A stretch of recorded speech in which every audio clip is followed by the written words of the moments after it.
Senaria. Kita adalah Manis. Maul dan Ninis. sekarang kita lagi ada di KCD, kantor Cabang Dinas Pendidikan Provinsi Jawa Barat. Tempatnya di Jalan Raya Panjang, mau jalan ke Bandung gitu. Sekarang kita mau Gerebek. lihat-lihat isi ruangannya juga, Kita juga mau ketemu sama kepala dinasnya. Mantap gak? Ampun, katanya sih motivator banget ya. Nah, iya, mau makanya pengen cepet ketemu ya nih ya. Yaudah yuk, Ayo, mempercepat waktu kita masuk ke ayo. Ayo.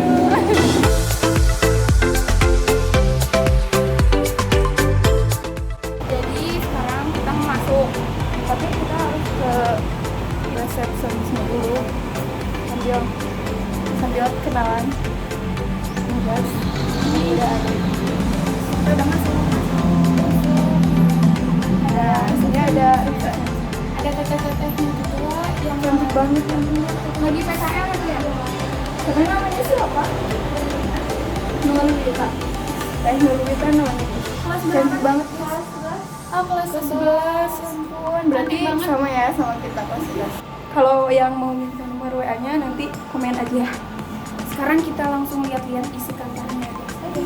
Masuk guys, masuk.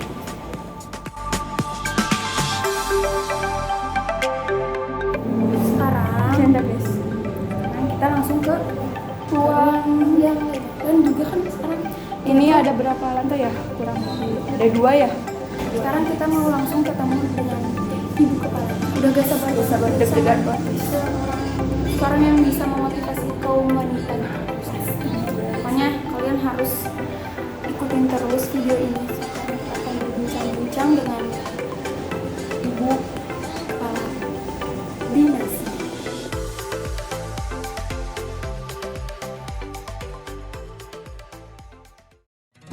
Ibu, sebelumnya terima kasih banyak sudah ajak kita keliling kantor Dinas Cabang Pendidikan Kabupaten Cianjur. Nah, Ibu, sebelumnya boleh ya kita tahu latar belakang kehidupan Ibu dimulai dari awal karir Ibu sampai sekarang Ibu jadi kepala di kantor Cabang Dinas Pendidikan Kabupaten Cianjur ini. Oke, terima kasih juga ya. Yang pertama saya ingin sampaikan apresiasi kepada sekolah SMK Plus Asuyutian Kabupaten Cianjur. Ini sungguh luar biasa. Saya yakin SMK ini akan memberikan warna dan makna bagaimana bisa berdirinya tegaknya marwah pendidikan, khususnya di layanan pendidikan sekolah kejuruan. Nah, bertemani dengan yang ditanyakan adik-adik ini, yang ingin pertama saya sampaikan adalah tentu salam semangat. SMK Plus Asuyutian ini sungguh luar biasa dengan jurusan DKU Desain Komunikasi Visual, tentu akan semakin mengantarkan kalian bagaimana kelak bisa menjadi menggapai cita-cita lewat program yang sedang dijalani. Nah, pertama bertemani dengan pertanyaan tadi, tentu latar belakang saya bekerja karena saya diangkat oleh pemerintah. Nah, karir saya sesungguhnya pernah diawali pernah menjadi guru pada sekolah luar biasa atau guru SLB. Setelah itu saya diminta kemudian pindah ke struktural. Jabatan pertama saya waktu itu adalah kepala seksi kesejahteraan sosial di Bakorwil, Purwakarta. Bakorwil itu kepanjangan tangan dari Gedung Sate atau Setda. Nah, di situ 1 tahun 1 bulan, kemudian saya pindah ke Setda. Di Setda di Gedung Sate tepatnya saya mendapatkan amanah tugas menjadi kepala seksi di lingkungan hidup. Nah, setelah itu saya ditarik ke Dinas Pendidikan. Jadi ini sebetulnya yang kedua kali, di episode kedua saya bekerja di Dinas Pendidikan. Nah, saat itu di Dinas Pendidikan saya bertugas sebagai masih di eselon 4 kepala seksi pendidikan kesiswaan di sekolah luar, di pendidikan khusus, layanan khusus atau PKPLK yang ranahnya adalah sekolah luar biasa. Kemudian saya juga pernah bertugas di pendidikan masyarakat. Sungguh itu pengalaman-pengalaman yang mengantarkan saya sampai dengan hari ini. Nah, dari situ saya promosi ke Pariwisata dan Kebudayaan. Saya lebih berkecimpung di persoalan kebudayaan. Kemudian dari Dinas Pariwisata Kebudayaan saya juga dipindah lagi ke Dinas Kesehatan. Nah, di Dinas Kesehatan kemarin 1,5 tahun. Kemudian saya ditarik lagi ke Dinas Pendidikan seperti yang sekarang ini, lebih tepatnya adalah sebagai Kepala KCD wilayah 6 Dinas Pendidikan Provinsi Jawa Barat, yang ranahnya wilayah 6 itu adalah Kabupaten Cianjur dan Bandung Barat. Tentu mengiringi itu semua adalah sebuah perjalanan karena pengalaman yang tertempa, karena tentu berbuah dari kesungguhan kita mengerjakan apa yang ditugaskan kepada kita tanpa mengenal lelah, tanpa pekerjaan apa yang dihadapi oleh kita. Yang paling penting adalah kita melaksanakan apa yang menjadi amanah kepada kita. Di dalamnya tentu dikemas dengan sebuah kinerja yang baik, penuh dengan rasa tanggung jawab dan mencintai tantangan. Tantangan ini harus kita cintai karena tantangan pula lah yang akan mengajarkan kita memiliki banyak pengalaman. Jadi sekali lagi itu yang melatar belakang ini kenapa saya hari ini duduk di sini. Dan tentu saja yang pertama karena amanah dari pemerintah, dalam hal ini dari Bapak Gubernur, saya jalankan dan seperti sekarang. Sangat luar biasa ya cerita, menginspirasi sekali Ibu.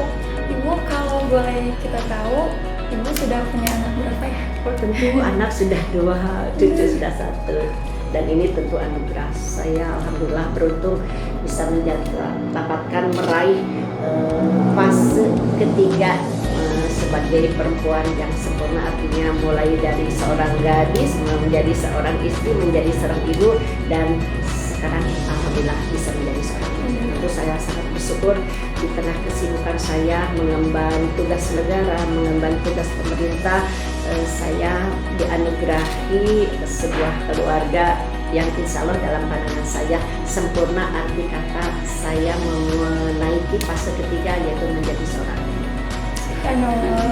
Ibunya benar-benar wanita yang sangat memotivasi gitu. Wanita tangguh ya, bisa dibilang wanita tangguh. Ya, kuncinya sebetulnya hanya pada satu, kita tabu untuk mengalir. Jadi saya menangkap berbagai hal yang terjadi di hadapan saya, baik itu jabatan, baik itu kepercayaan, baik itu amanah, hanya dengan 3 sikap. Yang pertama, saya menangkap dengan sikap bahwa itu adalah amanah yang harus dijalankan. Yang kedua, saya menyikapinya dalam bentuk peluang untuk mempercantik akhlak kita, peluang untuk meningkatkan kinerja kita, peluang untuk semakin berkiprah. Dan ketiga, saya menangkap sebagai bentuk tantangan, bahwa tantangan harus dihadapi, tantangan harus dijawab, dan tantangan tidak boleh dihindari. Jadi ketiga hal itu yang insya Allah menggiring saya untuk bisa seperti ini. Selain daripada sehari-hari saya merekomendit dari buku pintar, dari pengalaman-pengalaman orang pintar, orang-orang terdahulu, bahwa dalam hidup kita ada 4 hal yang harus dimiliki. Pertama, memiliki otak dengan ilmu pengetahuan. Kemudian kedua, memiliki hati lewat agama. Ketiga, memilih rasa luas seni. Dan keempat, memilih fisik kita dan olahraga. Ketika itu rutin kita milih, insya Allah akan mendapatkan keseimbangan laki-laki, jasmani, rohani, dan pekerjaan apapun, insya Allah kita bisa menjalaninya dengan baik. Subhanallah. Nah, Ibu, salah satu ucapan yang bisa memotivasi Ibu sampai sekarang itu apa sih? Ikhlas dan semangat. Saya menghadapi sesuatu ikhlas, saya menghadapi sesuatu semangat. Tentu saja di nawaitu dan bismillahirrahmanirrahim, mencoba senantiasa menghadirkan Allah Subhanahu wa taala dalam setiap aktivitas kita, mulai dari bangun tidur sampai dengan mau tidur. Ibu, adakah moto hidup Ibu yang dijadikan acuan buat Ibu?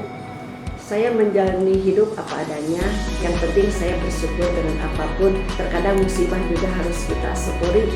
Jadi yang membuat saya lenggang, membuat saya leluasa sekali lagi, penerimaan kita dalam segala sesuatu karena ikhlas. Kuncinya adalah ikhlas. Iya. Saya sampai bergetar melihat cerita Ibu. Subhanallah, memotivasi. Apalagi kaum wanita ya Ibu. Ibu salah satu motivator yang bisa memotivasi kaum wanita. Subhanallah Ibu. Karena kita belajar dari pengalaman. Terlebih lagi budaya kita senantiasa mengajarkan peradaban.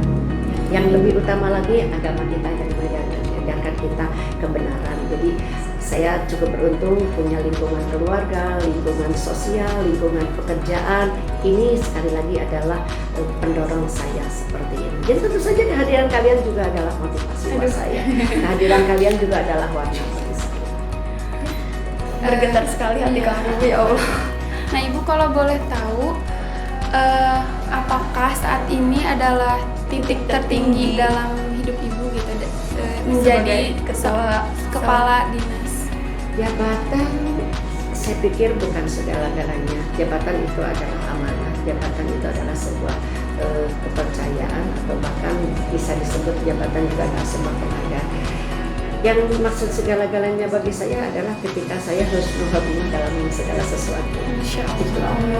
Baik mengakhiri pekerjaan saya, nanti pun nabati husnul khotimah, dan baik nanti kelak ketika saya pulang menghadap Allah husnul khotimah. Jadi segala-galanya dalam hidup saya adalah husnul khotimah.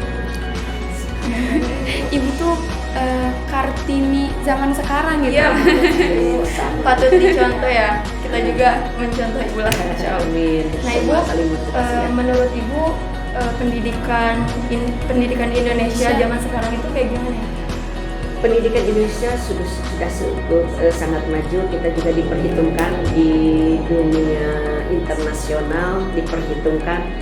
Tetapi yang pasti harus kita garis bawahi, pendidikan kita tetap mengarah kepada pendidikan adab, pendidikan yang penuh dengan karakter. Ini yang tidak boleh kita lupakan. Jadi pendidikan sekali lagi dalam tanda petik seyogyanya adalah sebuah pendidikan yang bisa mengantarkan kita memiliki kepribadian, pendidikan yang bermanfaat tentu saja, yang bisa menjadikan dirinya dewasa, dirinya tetap menjadi panutan dimanapun berada, sehingga pendidikan adab ini mutlak. Jadi sekali lagi pendidikan memang bertemali dengan IT, pendidikan memang bertemali dengan kekinian. Tetapi yang ingin saya sampaikan sebagai bentuk pesan dalam hal ini adalah pendidikan tetap juga mengedepankan, selain tadi pendidikan karakter, pendidikan adat, tetap mengedepankan adalah kekinian untuk diimbangi dengan kedisinian. Kedisinian yang saya maksud adalah di sini agama yang kita anut, di sini budaya yang kita pakai.